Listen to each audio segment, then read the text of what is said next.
नमस्कार. मुंबई 24 लाईव्ह मध्ये मी गोकुल आपल्या सर्वांचं अगदी मनस्वी स्वागत करतोय. केंद्रीय गृहमंत्री अमित शाह आज नाशिक दौऱ्यावर होते. मालेगाव येथील 538 एकरांवरील व्यंकटेश्वरा कृषी फार्मला त्यांनी यावेळी भेट दिली. राष्ट्रवादी अजित पवार गटाचे नेते छगन भुजबळ देखील मंचावर उपस्थित होते. अमित शाह यांनी भुजबळ यांचे विशेष स्वागत करताना केलेल्या कृतीचे सर्वांचेच लक्ष वेधले. अकोला जिल्ह्यातील सावरखेड गावाजवळ कार दरीत कोसळून 23 जानेवारी रोजी झालेल्या अपघातात एकाचा मृत्यू झाला होता. मात्र या प्रकरणाला आता नवा ट्विस्ट मिळालाय. या गाडीत डॉक्टर, महिला आणि इतर 5 जण असल्यानं पोलीस चौकशीतून उघड झाला आहे.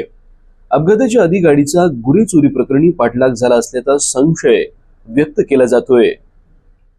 नवीन वर्षाच्या सुरुवातीला महागाईनं गृहिणींचे बजेट कोलमडलं आहे.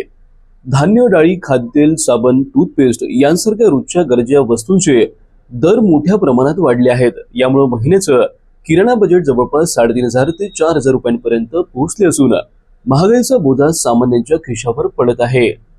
भंडारा जिल्ह्यातील जवाहरनगर आयुध निर्माण कंपनीत आज सकाळी 11 वाजता भीषण स्फोट झालाय.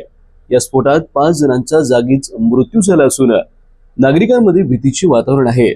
स्फोटाचे कारण मात्र अद्याप अस्पष्ट आहे. छत्रपती संभाजी महाराज यांच्या जीवनावर आधारित छावा चित्रपटाचा ट्रेलर नुकताच प्रदर्शित झाला असून वादाला आता नवं तोंड फुटलंय. ट्रेलरमध्ये संभाजी महाराज आणि येसुबाईंना नृत्य करताना दाखवल्या गेल्यानं मराठा क्रांती मोर्चा आणि छावा संघटनेनं तीव्र विरोध आणि नाराजी व्यक्त केली आहे. माजी खासदार संभाजीराजे छत्रपती यांनीही यावर नाराजी व्यक्त केली.